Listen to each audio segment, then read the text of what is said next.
Hello, my friends, and welcome to Ups and Downs for Collision. And straight away, you're going to be like, Simon, where are you right now? Well, sometimes life throws you things, and you have to go to other locations. But does this stupid YouTube series ever stop? No. Also, if the wrestling world in 2024 could calm down, I would really appreciate it. And to try and lighten things up a bit, look, I'm doing this next to a ladder. You can figure it out. It's like a stipulation, ups and downs. What does that mean? I don't know.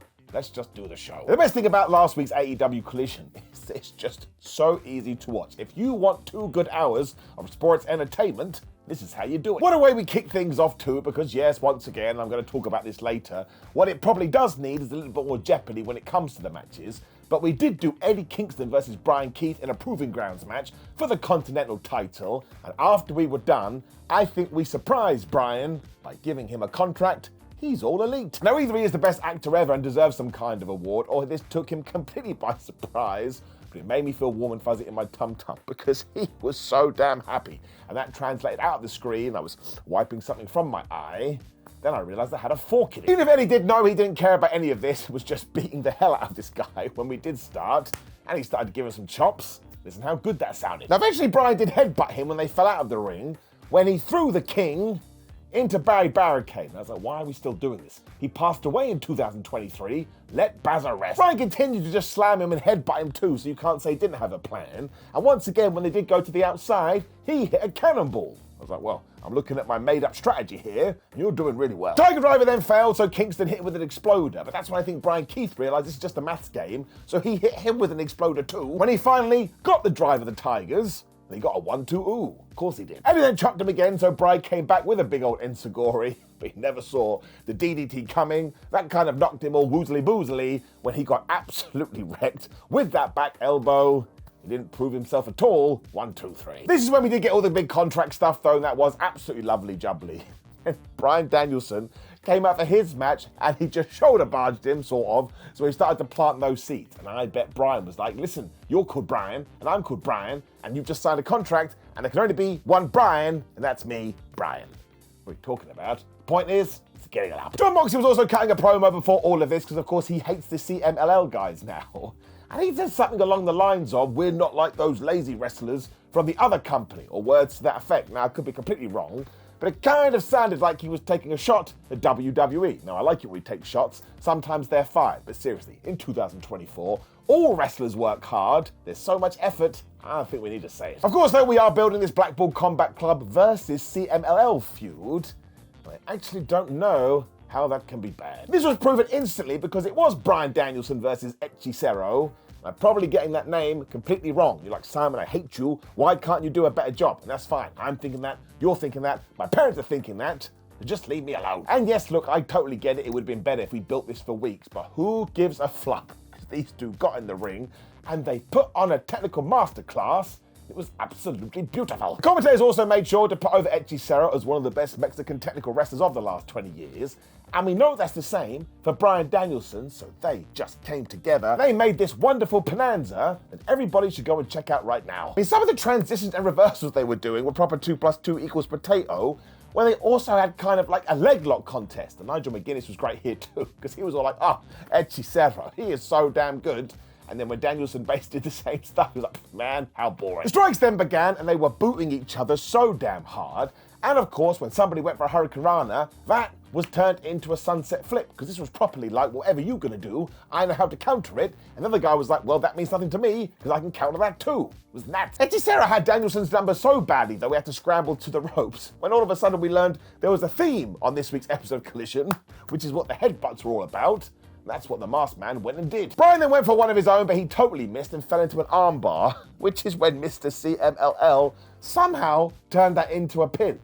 I watched that about 9 times. No, it totally baffled me. Hechicero then went for the springboard because he totally forgot what kind of match this was, but he actually fell right into the label lock when these two just tussled around the place. And again, they were just countering everything. And if you told me you were going to do a 2-hour block of this, I'd watch the whole damn thing. It's a little bit like watching 2 worms go at it, and no, I don't know what that means, when we got to the kicks and the backbreakers, when Bryan felt like he had to try and escalate this, because he was going for the dragon screws, because he wanted to flub up this guy's knee. That also didn't work, though, because Hechicero reversed that, and eventually, when he was going for one final submission, Daniel Bryan Danielson, was like, man, screw this, and he turned it into the most devastating move in all of sports entertainment, the surprise roll-up, and he got the 1, 2, 3, and it was so well done and so fast. That is how you do it. Bryan looked totally relieved after this as well when Hechicero attacked him when Claudio Castagnoli made the save. So you can see what we're doing here. We're building for the future, and we'll probably do some matches down in Mexico. Oh, this is going to be fire.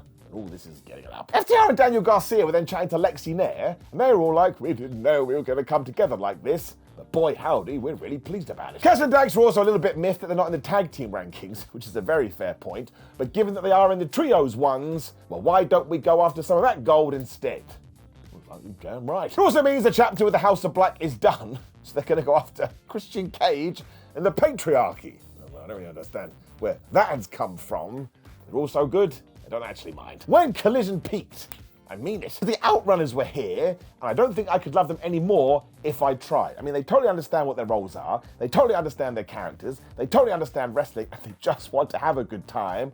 So they were taking on Hook, and the wonderfully haired warrior whooped their ass. They also made sure to show clips of Hook versus Bryan Cage, which is a feud for some reason I'm really looking forward to, because I think they've talked me into it, when of course Hook grabbed Floyd, he just threw him around like he was nothing. Now for a little while, the Outrunners were like, well, we can work together. That didn't work, because Hook grabbed both of them, and he threw them around like they were kids. Floyd then went bonkers, because he thought he could achieve something, but instead he went right into the red front, and he had to tap out. And I actually thought this was a great way to keep Hook's momentum going, after everything with Samoa Joe. Also, come here a second, please feature the Outrunners more. They genuinely make me happy. Give it an up. Tony Schiavone was then interviewing Mark Briscoe, and I had this moment where I was like, man, I tell you, this guy could be the best babyface in wrestling right now. He's just so lovable. He was talking about how hard his year has been as well, which got you right in the Tootsie Toes, but also how last week, the House of Black had tried to screw him over, but he came back to help his friends, and all his buddies went and won. It's true. Problem is, he had forgotten wrestling rule 14.08, and because he had said the Hobbs name a lot, all of a sudden the electrics went weird, and who appeared on the big screen? And obviously it was the House of Black. Now, I think Malachi insinuated that he was going to kill Mark Briscoe, because he said something along the lines of, I tell you why I like magicians, because they make people disappear. And I'm like, listen, dude, if you do that, the cops are going to ask questions. They then mucked around with the lights again, and we basically established this is our new program. But that means Mark is going to have to get a couple of friends, which you would presume would be FTR. But Cash and Dax just said they were done with the House of Black. Still, Briscoe is the best, as are the HOB. So if you put them all together, they may be able to cook, give them some eggs, we will see. We then had a quick video for Adam Copeland and all the matches he's been winning, which was very handy, because we do need a TNT title match at Revolution, so that will tie in when we continued the comeback trail for Serena Deeb. Now, this was very interesting because Deeb was taking on Queen Aminata, who also has been really good recently. And I was like, well, who the flub is going to win this? I mean, I knew, but sometimes I like to add some sauce. Now, Serena was doing her usual thing of applying all the holds when the Queen came back with the big old shoulder tackle, when Deeb was like, I'm going to put you in a half crab. And I was like, has anybody ever asked the crab if they appreciate this? I don't know what that means. Her Majesty then busted out a suplex as Deeb came back with a neck breaker when she was going for the detox. But the Queen ain't no idiot. She was like, I know that's your signature move, and I'm not going to let you hit it. Instead, she went for the most devastating move in all of sports entertainment, the surprise roll-up. On this occasion, it sucked to be her, it didn't work. She should go yell at her jester. Aminata then headbutted Serena too, so once again, that was the theme of the show, when they ended up on the outside, when unfortunately for her, she got tied around the ring post in the damn figure four. Somebody called Bret Hart. Aminata just completely refused to be hit with the detox though, which was kind of a mistake, because she forgot about the Serenity Lock, and eventually she did fall into that, and nobody can escape such a hold, and she had to tap out. So this is great for Serena Deeb because she has come back with all the power in the world, and when it comes to Queen Aminata, we should probably sign her. She gets better every single week. Give it enough. It was time for a Swerve Strickland interview after this. And I tell you, that guy. Because Big Tone was talking to him and asking him about this #1 contender match with Adam Page on Wednesday. Swerve's like, don't worry about it, I'm gonna win. He also talked about the fact that it is Black History Month, and he mentioned dudes like Ron Simmons, Kofi Kingston, and Athena, who, don't forget, is killing it right now down in Ring of Honor. I mean, she's still the champion. It's one of the best runs of the modern era. The whole point, though, is that Strickland has to win the World Championship in 2024 and add his name to this list. And even though he's done some terrible things to get here, he ain't apologizing for none of them. I was like, you damn right. That was not the right word. Apologizing. He wasn't going to say sorry. Schiavone then tried to poke the bear because he was like, oh, well, you have beaten Hangman Adam Page twice, but you had to use the Mogul Embassy every time. Strickland was like, let's deal with numbers here, pal. Exactly. I'm 2-0 up. Come Wednesday, it's going to be 3. Prince Nana also made it clear that they will be in his corner for that match when Swerve was like, that's great and all, but you cannot interfere. That's when I was like, I think I know where this one is going to go. And actually, if we do that, it does make sense. The big takeaway, though, is that when we get to the end of this 12-month period, Swerve Strickland has to be the AEW World Champion. Like, it's right there, and all we've got to do is put in the date in the diary and make sure we pull that trigger. It's going to be damn good. This was yet more proof that he is ready to go as well, and Swerve is just smashing it right now.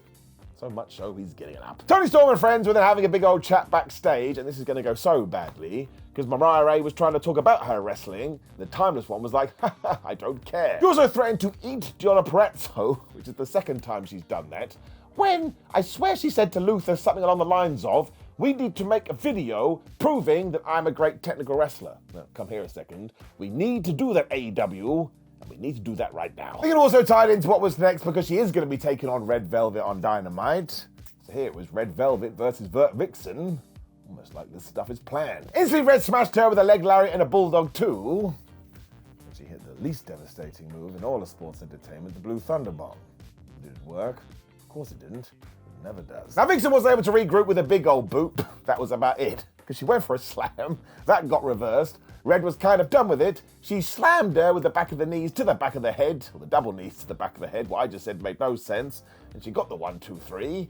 That felt like her first big win in ages. So this was a smart move once again, because of course it means now she does have a bit of momentum before she takes on the Timeless One, who is the AEW champion, don't forget. And also, I think Red Velvet is seriously underrated. She's really good. However, we are going to go back to the future, and tying into what I said earlier, this was another episode of Collision where there just wasn't much jeopardy. Nobody was playing the game show. That doesn't actually take anything away from the show itself, because I had a good old time, but when you can predict basically 92.7% of all of the matches, well, it does affect things a little bit, and once in my brain, I can't unsee it. So I am going to give it a down. Is it a big deal? No, I just told you, I'm a massive geek. Sometimes these things happen. What's far more important when it comes to trends is that we got to another Collision main event. It was just utter fire, usually featuring FTR. I mean, they won't let this go. Good. They're also teaming up with Daniel Garcia to take on Christian Cage and the Patriarchy, and we had Matt Menard on commentary too. This was like going home for Christmas. It was warm and comforting. And Nick Wayne and Dax did start here as well when they kind of locked up. As soon as they did break up, we got to the chops. Love it. Now, Cage tried to use this to his advantage, but he just got slammed 3 times. When Wayne got back in there, and he just smacked Dax right round the face. I was like, bro, I think you should have done that. As Garcia was desperate for a tag, though, he eventually got in there, which meant it was Nick Wayne versus Daniel Garcia. And once again, this was just a look into what we could do down the line. So if I was now Tony Khan, I'd get my booking book, if it is called that, and I would just pick a random month. Let's say September. There you go, September 2024. We should do this feud, because from the couple of minutes I got here, it is gonna rule. Eventually the Patriarchy remembered they don't have any morals, so they put their Captain Planet rings together, and they started to do a bunch of trios combos.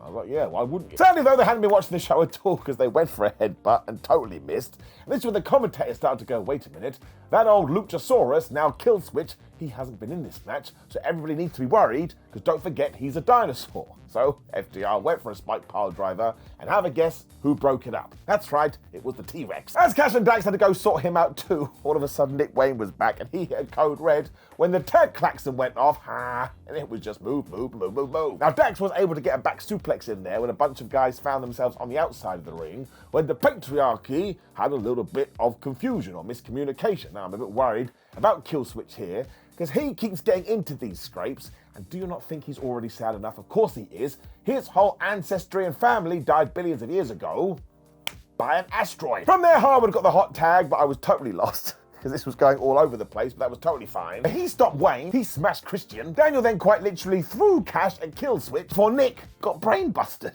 So fast. Wayne was then so mad he was raking people's eyes like it was 1987, but Garcia still got the neck breaker in there when he went to the top, got shoved off, and he fell right into a cutter. I was like, yeah, this is great. This set up everyone to hit their finishers, so I was spinning around like Kylie Minogue, and actually the last man standing here was none other than Daniel, so you can see what we're doing. Because as Nick was going to go for the Wayne's World, he used his brain and instead hit the most devastating move in all of sports entertainment, the surprise roll-up. And he got the 1, 2, 3, and now straight away you're going, wait a minute, Simon, that's 2 surprise roll-ups in one show, and you're right, we probably didn't need to do that here, especially because the one in the Bryan Danielson match was so damn good, so I am going to give it a down. But that's such a minor down, who the hell cares? Because after this down was also looking at that TNT title, as we insinuated that maybe he wants it. And that's doubly intriguing, because of course Adam Copeland wants that too, but that's how you make a belt important. If you have a bunch of individuals going, oh man, I'd like it for Christmas, well, it just tells you should want it too. So I just thought it was so damn good, and once again it opened a bunch of doors, and the Collision main event never misses. It's getting up. And of course you've already figured out that the whole show is going to get an up too. I mean, we've talked about some criticisms, but they don't take away from the overall fun. And look, there's a video on the screen right now, maybe, I don't know, in this weird place. There is ups and downs for SmackDown, so make sure you click it, leave a comment below telling me I'm a moron. Like the video, share the video, and subscribe, and I will see you throughout the week. Maybe our change rooms just to confuse you. I'm a modern day Lex Luthor. See you soon.